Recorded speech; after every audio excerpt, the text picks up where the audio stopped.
It doesn't quite bring it there because all of their models are coming out of one plane of reality, and what they are tasting of and starting to live at is another plane of reality. In fact, most of us are living pretty much of the time on the astral plane. We are keeping our bodies cooled out, and it's all in order. But we are starting to live more and more in the astral plane. But our models about how you do it and what you're looking for and what's enough are all from another plane, from another time.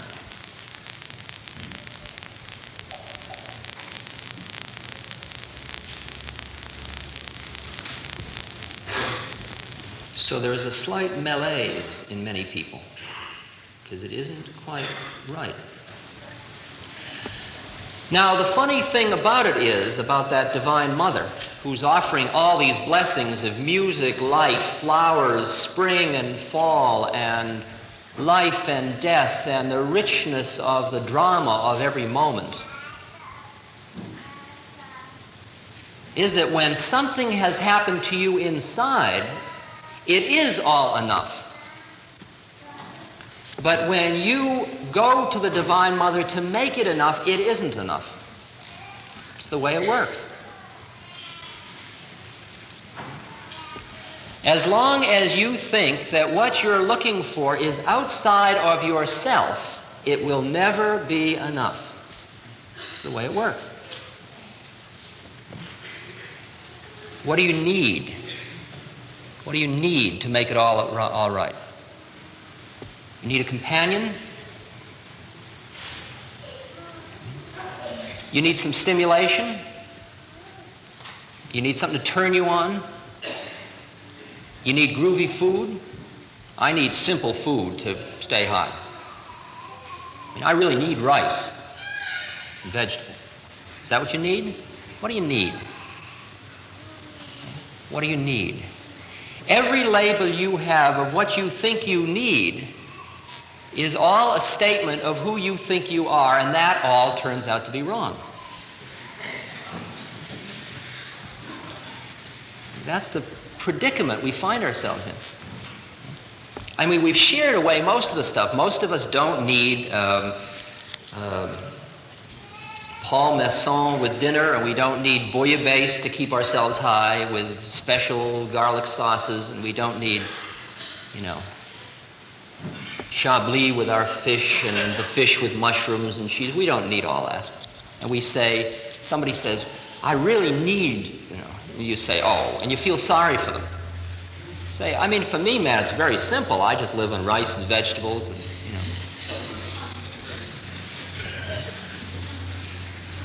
It's just substituting one ego trip for another. I'm macrobiotic.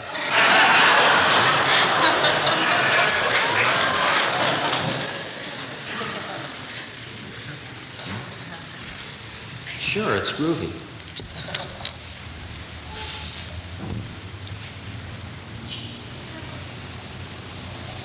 All of the methods, like diet and so on, the purification things, are useful and necessary to help you, but beware, they are all traps as well. Every one.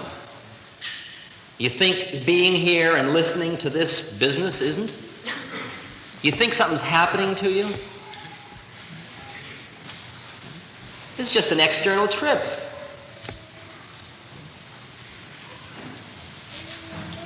It's another one. Another one.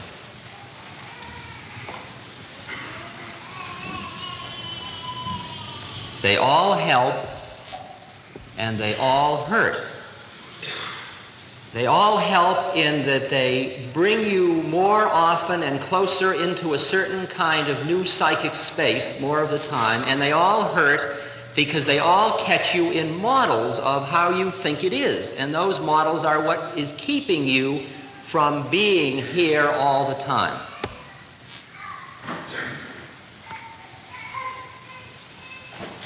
This scene, who are you? If you think you are somebody listening to somebody speak, Forget it. You're really in the wrong place. It's just another trip.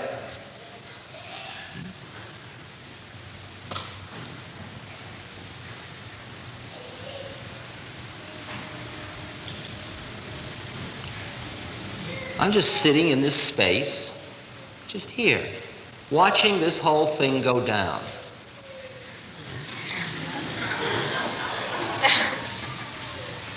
I don't care. How could I care? How could I care? Don't you have a sense of social responsibility? It won't help. I have enough of a sense of social responsibility to realize that I can't afford to care. Because if I'm hustling you, all you're going to do is get paranoid. That's what the Gita says. Not in those words, but that's...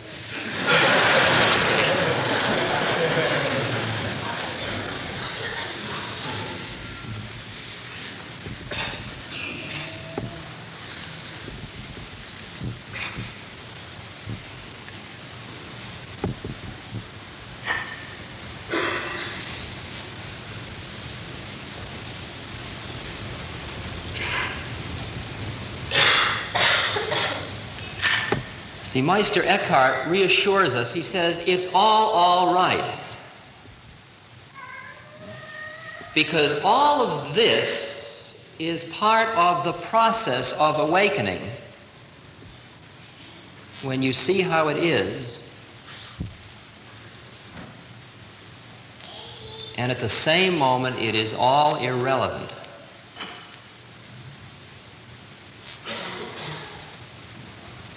Let me try to clarify that. Something has happened to you and to me that brings us together at this moment on this plane. Not really together in oneness yet, but in all of our manifestations. With some, we're living at two levels in this room. I mean, we all dig we're here. At the same moment, we're all being our thing. We're all playing our parts from central casting.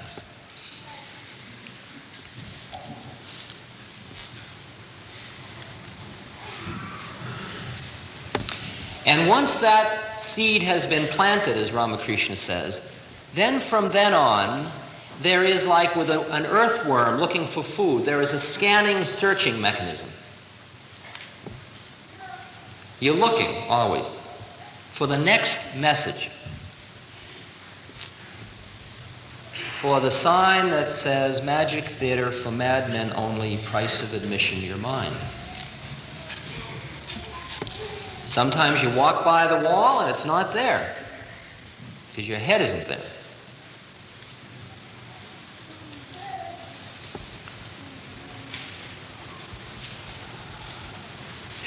But it turns out that whatever you are doing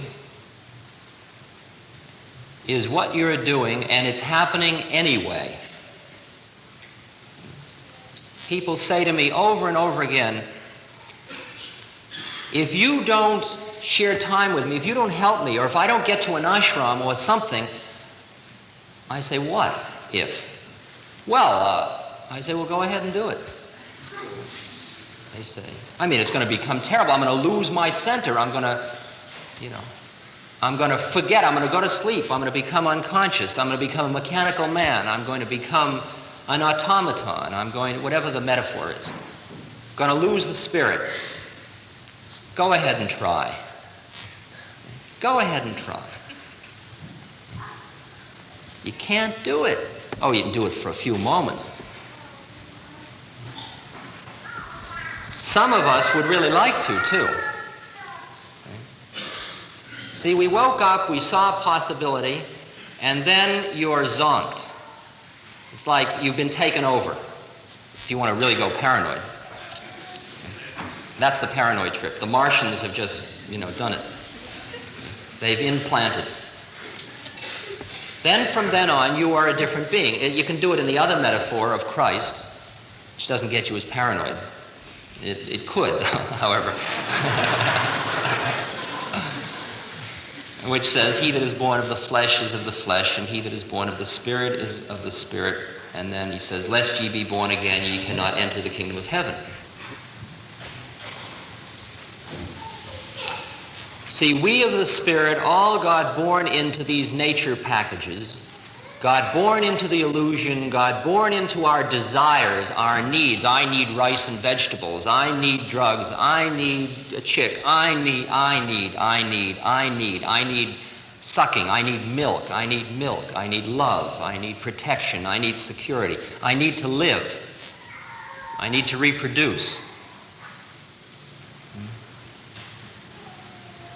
I need enough. We got born into those models. That's how we all end up being here. You couldn't be in that manifestation if you didn't play along with the game. Look what happened to Ramana Maharshi. At 17, he sees through the system, and then he goes into a temple and he just sits there, and the kids throw turds at him and rocks, and ants eat him, and he couldn't care less. He's just... Well, if he started that at 1 month old, he wouldn't be around. On Arunachala, he wouldn't have been around. Because those at 1 month are called blue babies, and they don't make it.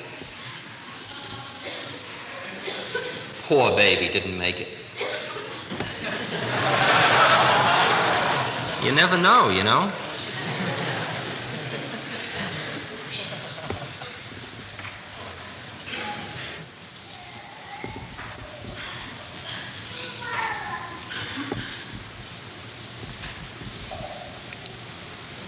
Born into a package.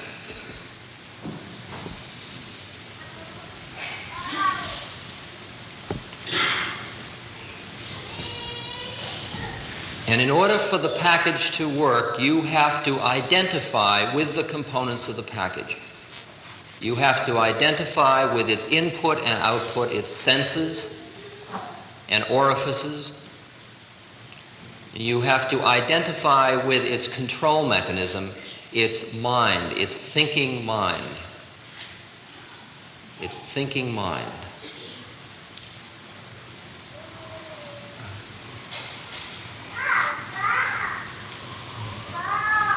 And so you come through the trip and you've been going along merrily thinking, cogito ergo sum. I think, therefore I am. That's who I am. I'm my thinking, my sensing, my body. I am this trip.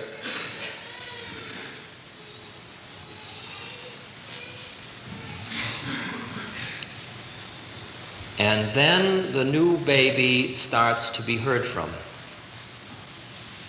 by one way or another, because this was the birth in which it happened. How many rounds was the veil too thick in which there was no possibility that this would happen? That if you came into this room by mistake, which is the only way you get in here, you would say, what kind of nonsense is he talking about? And they're all sitting there listening. What kind of junk is this? And it doesn't make any sense to me. He's talking nonsense. Nonsense. Nonsense, right. Nonsense.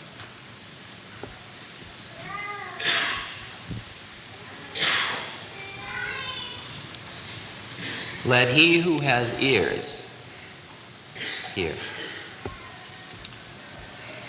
To he who knows, no explanation is necessary. To he who does not, none is possible. None is possible. Hear that? Can't come on to somebody and say, wake up, there is a baby within you.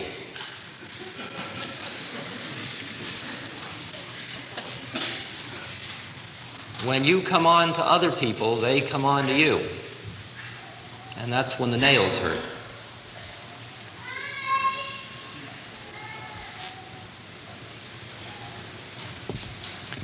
See, the Jesus story is the story of coming on to other people. That's not Christ, that's Jesus. Christ just lived out the Jesus story. He went around turning over the tables in the temple. Man, turn over the tables. This is no way to do it. There's a baby in you.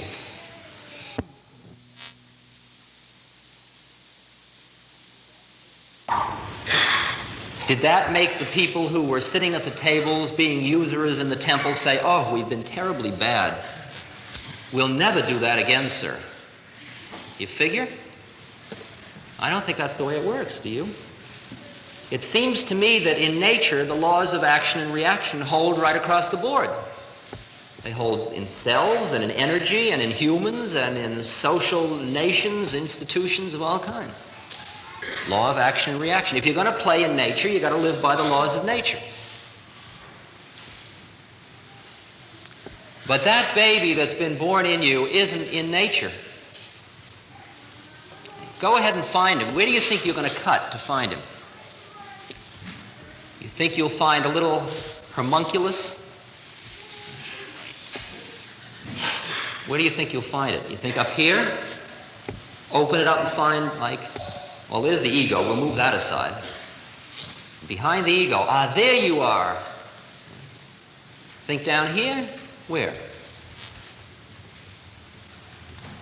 Think when you open the spine, you're going to find the chakras? You still insist it's all in this plane, huh? Well, the most interesting stuff has nothing to do with that. You're not going to localize you in time and space because you just happen to be living in a package that's in time and space, but you aren't in time and space. But most of you still are hyped into this identification that you're in time and space. Yeah, I always do this simple experiment with myself and with everybody else called the here and now trip. I always like this, see? Where are you? I'm here. What time is it? It's now. Okay, let's try 3:37 tomorrow morning. I call you on the phone. Hello? Where are you? I'm here.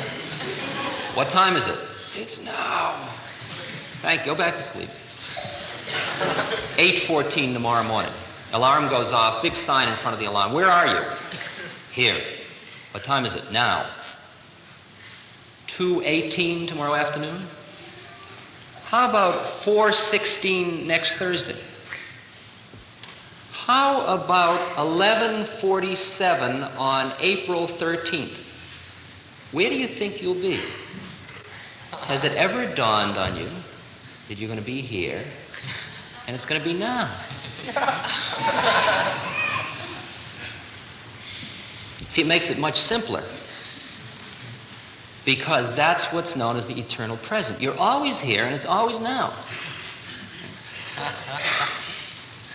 Go as you might. You run and you run and you run. It's like running on a treadmill. I'll get away from here. You ever try it?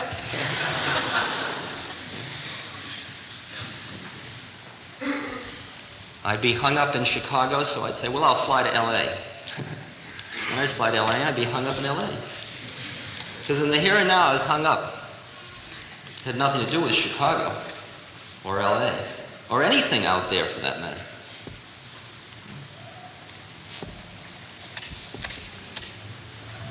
So that baby lives in the here and now, the eternal present. The baby is eternally wise. It's every age.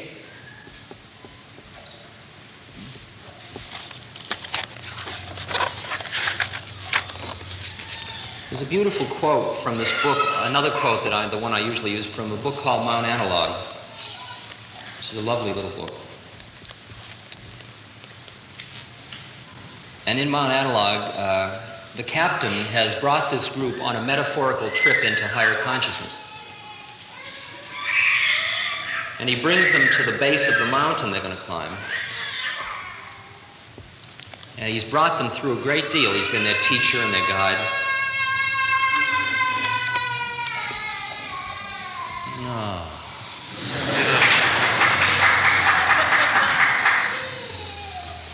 See, the thing to do with energy, that's all free energy being handed to us by this being, that part of us. Just take the energy and move it up your spine. You know, crying, fire engines, airplanes, like, yeah, and you can get high off it all. It's all free energy being handed to you. You sit around saying, I wish that baby would stop. You know. Man, I'd be climbing the walls if I sat there like that. Instead of like, wow, oh, thank you. Yeah, oh, boy. It's all free. I lectured we gave darshan for 3 weeks in New York City on 3rd Avenue, 77th Street, and the fire engines just kept going back and oh, wow, man, we were all stoned by the end of the evening. Free from the city of New York. How do you like that? See, Meister Eckhart's right. You know how to do it, it all works. See? That's what I'm trying to tell you. But I'm doing it slow. We have 3 evenings.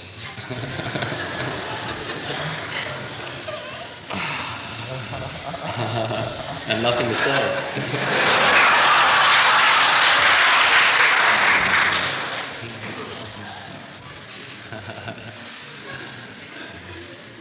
We're all just hanging out being high together. Well, in Mount Analog, the captain he's brought these people to the shore, and he's just found a paradigm, and it's all pretty groovy. And he says, I have brought you this far, and I have been your leader.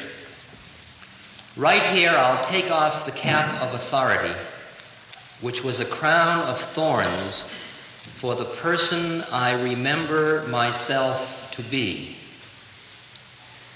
Far within me, where the memory of what I am is still unclouded,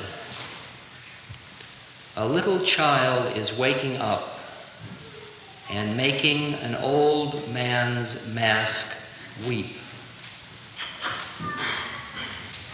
A little child looking for mother and father, looking with you for protection and help. Protection from his pleasures and his dreams, and help in order to become what he is.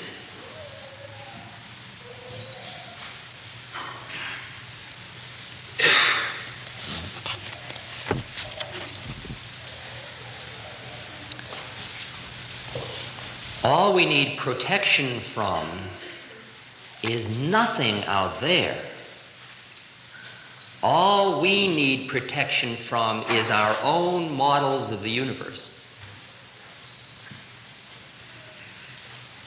It's those models of the universe that stifle that baby. And that baby, in this room, there is only one baby. See? And we are it. Because at just one level up on the frequency chart on the scale, we all retain individuality, but we also share the subjective I.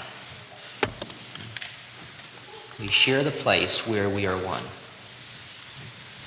So all of the words of unity, which we all use often as a hype, meaning close interpersonal, the idea is that unity doesn't exist on this plane. It can't, because this plane involves diversity and individual difference and discriminations and so on.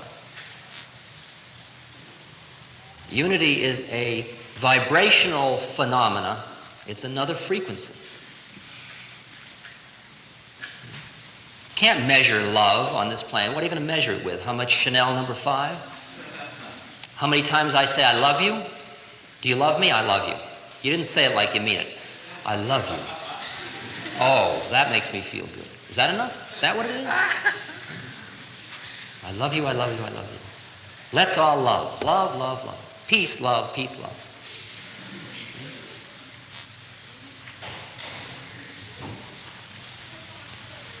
See, the funny thing is, if you are at the next vibrational, if you're living in that baby, if you are living in the spirit, then all those words have exactly the effect you wanted them to have, because they all are love, and they all are peace, and they all are truth. If you're doing them all from one level down, You're doing them, and all they do is create just the opposite, because you're doing them in nature. You're doing them in the vibrational frequency of the gross physical plane. So far out. You take a lot of Christ's words, and people go to church and they recite the words over and over again, and it's all profane. All profane, because they're seeing it all at the level of subject-object in the world of objects in the physical plane, and they're seeing it all through their rational mind, which is the highest vehicle for this plane.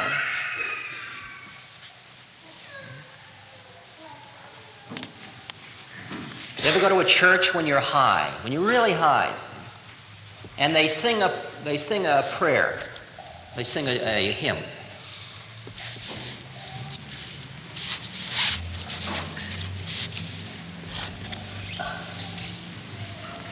And the hymn is telling you just how it is, and it's just the way it is, and it's like about the spirit and love and the oneness, and it's blowing your mind. You say, have these things been being said in this church all the time? I mean, see, you sit, have you ever had this experience? You sit let's say your method is LSD, which is a familiar method to me. So you're sitting by your fireplace, and you got candle and incense and groovy people hanging out. You get really high, and you're in this place of here and nowness, and somebody says something really profound. And you say, yeah, that's the way it is. And we're all just talking truth to one another. Somebody says, hey, man, let's go to church. It's Sunday morning. Groovy. We all go to church, and you open the hymnal. Man, there it is. And everybody stands up and sings it. Okay? They sing just what you said that night. And they're all singing it like they're reading a grocery list.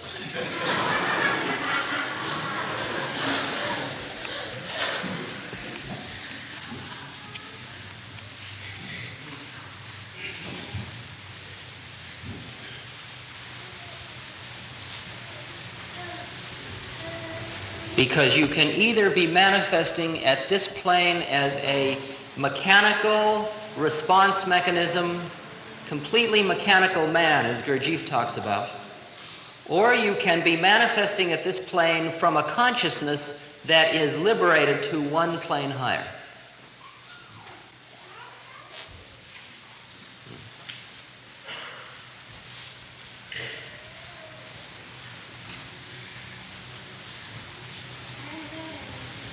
So you watch rock and roll groups. One rock and roll group gets into this place and they sing a song that comes out of this place. And when you hear it, it gets you really high. It takes you right to the place, because somebody who is living in the spirit, who speaks from the spirit, is a direct contact high. That's what it is. They take you right into the place where they are. That's the way gurus work. All they're going to do is look at you or touch you or think about you, and man, you're out. Because they take you into their psychic space. So the first rock and roll group does it out of that place. Then the exquisite development of mimicry in our culture takes over. And the next rock and roll group doesn't do it because they're coming at it from the spirit. They just want to be successful in rock. And they look at this other group and they say, they're making it, so we'll do what they do. So they do the same thing, but they're doing it from a profane place in their own heads. And you listen to it and it doesn't do the thing to you. It can be musically exquisite. They may be much better musicians than the other guys. When I was in this little town in the Himalayas, I went to an evening singing of bhajan, of holy songs. And I had never been to one before, and they were honoring me. I was quite a guest because I was a Western sadhu. And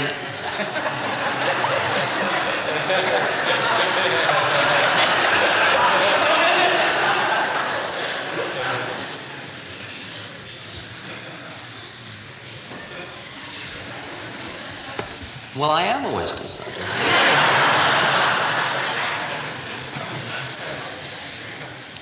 And somebody's given me a Jaguar to go on the speaking tour.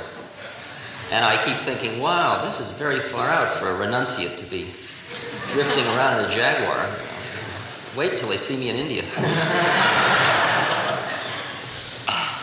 Well, if it doesn't matter, it's all right, and if it matters, any of it's too much. At any rate, I went to this bhajan singing, and there were these beautiful men sitting around with harmonium and cymbals and tabla and fiddle, sarangi. No, I was playing the sarangi. I used to be a cellist, you see, and I was a terrible cellist because I'd slide into the notes because I never knew exactly where they were. But the sarangi, you play like a cello, but you're supposed to slide into the notes. So it turns out I'm clearly supposed to be Indian. So we were doing bhajan, and we did this first bhajan. It was very high, very beautiful. And at the end, I said, "Oh, wow, wow, oh, beautiful, beautiful." And they all looked at me like I was a nut. It's like going to church and applauding. So I cooled that. And then